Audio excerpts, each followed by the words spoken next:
The Russians are one of the world's major exporters of LNG, both from from their northern coast in the Arctic, as well as from the Sakhalin projects. And those are all going to go down for lack of foreign partners and tech. And if we have a follow-on dust up in a place like the Persian Gulf, then we're looking at Qatari natural gas potentially falling offline as well. But you know Canadian internal politics better than I do.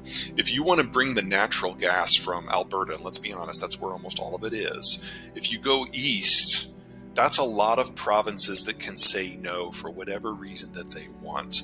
And even if everyone says yes on day one, you still then have to build the liquefaction facility and the pipeline, and that's a multi-year project. That's not going to be soon enough to help the Germans.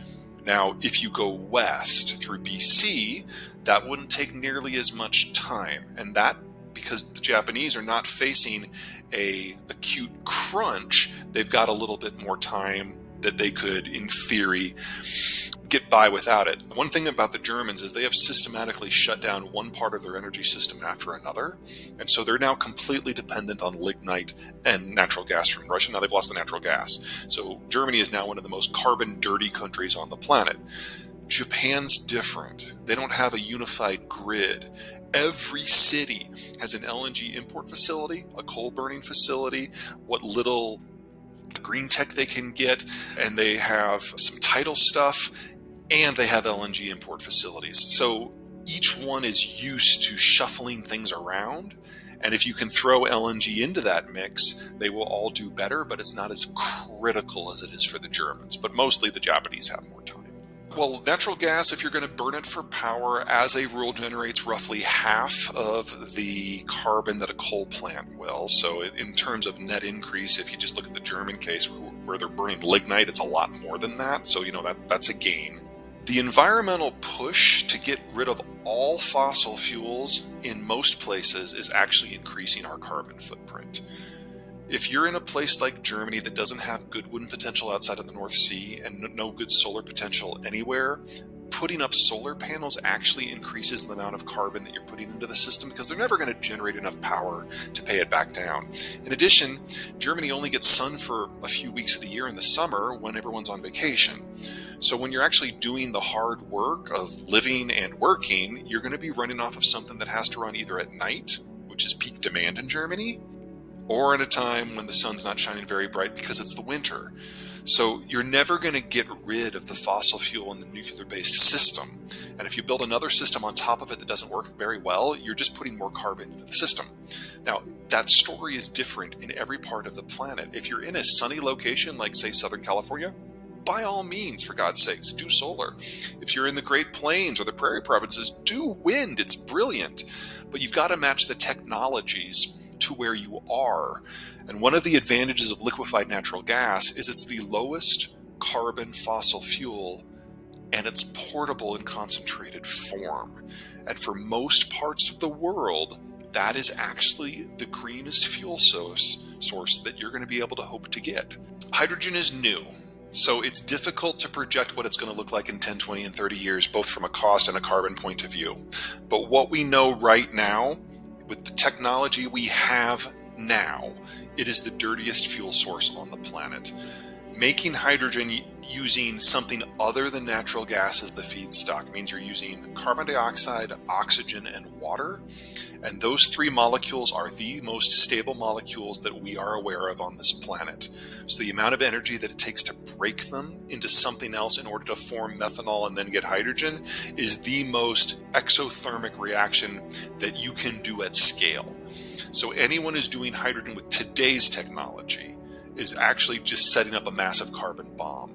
Now, the theory is if we build out more and more and more wind and solar in places that are both windy and sunny, then the energy is free, and it doesn't matter how much energy it takes in order to generate those reactions. But there is no place on the planet right now where that exists, and there is no place in Europe at all that has the wind or the solar potential in order to do this at scale, except for maybe Scotland. And now we're wrapped up in Brexit and the Scottish independence movement. It's just there just aren't many places where this works. as we understand the technology now. Now, you change the technology, and 20 years from now, it will obviously look different. I will reserve the right to change my mind. But right now, that would actually make our carbon problems far more intensive than they already are. There are 3 nutrients that allow us to grow plants. Potash, of which Canada is a world leader. At the moment, that is not triggering the green community. Phosphate, for which North America as a unit is broadly self-sufficient. The Greens are not upset about that. And nitrogen. Arguably, nitrogen is the most important of the 3, and nitrogen is what some folks are trying to get rid of. You cannot maintain output levels without high levels of nitrogen fertilizer. Now, the day may come where we have a technology where we can do that in a way with fewer emissions and less runoff. That technology does not exist today. So if Canada does go down this path, it removes itself from being one of the world's massive agricultural exporters, and that will kill several hundred million people. That's a value balance, green versus humanitarian life support. Now, if every agricultural zone is dealing with some version of this question moving forward, because there's a lot of fertilizer disruption coming out of the former Soviet Union, and we all need to find ways to improve efficiencies and output, and using less fertilizer should not be on that list, in my opinion. So the American demographic situation is changing, and based on who you are, that's either very good or very bad, but it's nothing compared to the titanic shifts we're seeing everywhere else. Now, America's millennials, they are providing consumption now to support the American economic system, and in a few years, they will be providing the investment as they get into their 50s, and their children will also be a large generation. They're just now being born, and that will round up the labor market 20 years from now.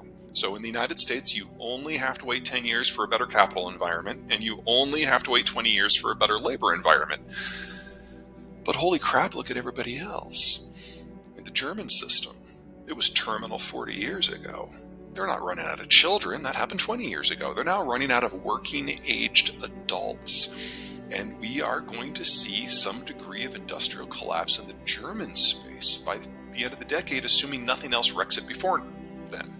And some of the outcomes of the Ukraine war may well do that in the next 2 years. And then there's China. China's workforce is already the world's fastest aging, and we now know that this data is wrong. The Chinese about a year ago started admitting publicly that they've overcounted their population by at least 100 million people, with all of the missing millions people who would have been born since the one-child policy was adopted 40 years ago, meaning that they're all under 40. We don't have an economic theory for what would work with this demographic in 2030.